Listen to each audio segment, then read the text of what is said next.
సభకి నమస్కారం అండి. ఈనాటికి ముఖ్య అతిథులుగా వచ్చేసిన డాక్టర్ బి గోపాల్ గారికి, దామోదర్ ప్రసాద్ గారికి, అలాగే చిత్ర దర్శకులు సముద్ర గారికి, హీరో జై సిద్ధార్థ్ గారికి, మిగిలిన టెక్నీషియన్స్కి అందరికీ నా హృదయపూర్వక నమస్కారాలు. చాలా సంతోషంగా ఉందండి. సముద్ర గారు వచ్చి చెప్పగానే టైటిల్ వినగానే నాకు చాలా చాలా బాగా అనిపించింది. రామజన్మభూమి అనగానే ఏదో చెప్తున్నారు ఇందులో రామజన్మభూమి అనే దాంట్లో అనేది ఒక ఇంట్రెస్ట్ ముందు క్రియేట్ అయింది. అలాగే ఈ సినిమా పెద్ద హిట్ అవుతుంది అనుకోవడానికి చాలా చాలా కారణాలు కనపడతాయి. ముఖ్యంగా చెప్పాలంటే సముద్ర గారు కొంతమంది చూడటానికి చాలా డాబ్సర్గా ఉంటారు, విషయం ఉండదు. కొంతమంది చూడటానికి అసలు మామూలుగా సామాన్యమైన వ్యక్తులు ఉండి ఈయన డైరెక్టర్ అంటే ఈయన డైరెక్టర్ అంటే అన్నట్టుగా ఉంటారు. కానీ ఎన్ని హిట్ సినిమాలు తీశారు, ఎంత అద్భుతమైన సినిమాలు తీశారో మనకు తెలుసు. అలాగే జై సిద్ధార్థను కూడా ఈ మధ్యనే కలిశాను, చాలా బాగున్నాడు. మరి ఎర్లీ డేస్లో మనూరు పాండవులు చేసేటప్పుడు చిరంజీవి గారిని చూస్తే ఏం ఫీల్ అయ్యాను, నిన్ను చూస్తే ఆ ఫీలింగ్ వచ్చింది. ఎందుకంటే యాంగ్ మ్యాన్గా చాలా కరెక్ట్గా ఉన్నావు, పర్సనాలిటీ బాగుంది, పెర్ఫార్మెన్స్ కూడా బాగుందని అనుకుంటున్నాను, ఉండాలని కూడా కోరుకుంటున్నాను.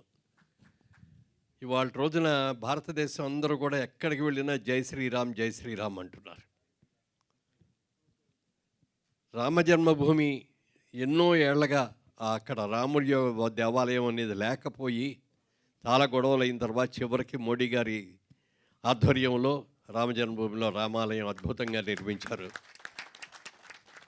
అక్కడికి వెళ్ళి దర్శనం చేసుకోవడానికి ఎంతమంది ఎంత హడావిడిగా వెళ్తున్నారు చెప్పడానికి వెళ్ళలేదు.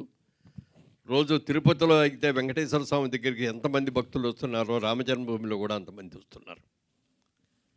ఈ మధ్యకాలంలో చూస్తే మన సినిమాల్లో కూడా రాముడో, కృష్ణుడో, భీముడో, ఆంజనేయ స్వామి ఇలాంటి వాళ్ళు పార్టిసిపేట్ చేసినటువంటి సినిమాలని మనం చాలా సక్సెస్ చేసాం. మొన్ననే జై హనుమాన్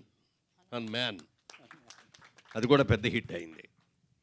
మరి ఈ రోజున ఇది కూడా రామజన్మభూమి కూడా డెఫినెట్గా హిట్ అవుతుంది అనే దానికి చాలా కారణాలు కనపడి టీజర్ చూస్తే కూడా చాలా అద్భుతంగా ఉంది. అలాగే శ్రీరాముడికిను సముద్రానికి చాలా దగ్గర సంబంధం ఉంది. అలాగే రామజన్మభూమికి ఈ సముద్ర గారికి కూడా చాలా దగ్గర సంబంధం ఉంది. సముద్రం మీద వారధి కట్టే ఆయన లంకకు వెళ్ళి సీతాదేవిని కాపాడుకొని వచ్చారు. మరి ఈ రామజన్మభూమిని ఒక నిర్మాతగా, దర్శకుడిగా, మరి స్క్రీన్ ప్లే రైటర్గా అన్ని రకాలుగా అన్ని విభాగాల్లో ఉండి ఒక మంచి సినిమా తీస్తున్నారని అనిపించింది. మళ్ళీ మంచి ఫామ్లోకి వచ్చేసాడు డైరెక్టరు. వరుసనన్నీ కూడా హిట్స్ మీద హిట్స్ వచ్చేస్తాయి, రావాలని కూడా మనస్ఫూర్తిగా కోరుకుంటున్నాను. ఇక కొత్త హీరోలు, కొత్త జనరేషన్ కావాల్సిన అవసరం ఎంతైనా ఉంది. వాళ్ళ మేమందరిది ఓల్డ్ స్టైల్ అయిపోయింది మా అందరిది. పాత రోజుల్లో ఆ రోజుల్లో ఉన్న హీరోలు మేము ఇవాళ రోజున అంతా కూడా యంగ్ అండ్ ఎనర్జెటిక్ అండ్ బ్రహ్మాండంగా చేసేవాళ్ళు కావాల్సి వచ్చింది. వాళ్ళు బ్రహ్మాండమైన వాళ్ళు వచ్చారు, చాలామంది వస్తున్నారు, ఇప్పటికే ప్రూవ్ చేసుకున్నారు. ఇవాళ మన తెలుగు సినిమా రేంజ్ చూసుకుంటే వరల్డ్ వైడ్గా వెళ్ళిపోయింది. మనకు కూడా ముఖ్యంగా భారతదేశంలో చూసుకుంటే ఇవాళ రోజున తెలుగులో ఏ సినిమా మొదలవుతుంది, ఏ సినిమా రిలీజ్ అవుతుంది అనేది హిందీ వాళ్ళు కూడా ఎగబడి చూస్తున్నారు.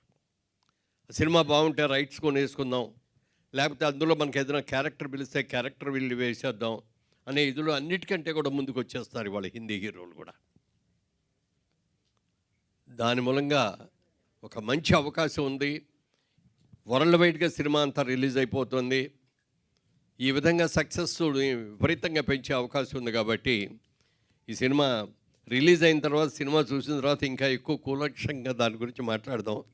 ప్రస్తుతానికి మాత్రం టీజర్ చూసిన దాని మీద కానీ, మరి సముద్ర గారు మళ్ళీ యాక్షన్లోకి వచ్చేసారనే దాని గురించి కానీ, శ్రీ సిద్ధార్థ మరి హీరోగా, అలాగే హీరోయిన్, ఇంకా మిగిలిన ఆర్టిస్టులు, సెకండ్ హీరోలు కూడా ఉన్నారు. అలాగే మంచి ప్రొడ్యూసర్, 4 ప్రొడ్యూసర్లు చక్కగా మీకు నిలబడ్డారు. గ్రాండ్ సక్సెస్ అవ్వాలని మనస్ఫూర్తిగా కోరుతున్నా. God bless you, God bless you, God bless you. Thank you, Murali Mohan Garu. Thank you so much for coming and gracing the event, sir. Thank you so much. And yeah, మీకు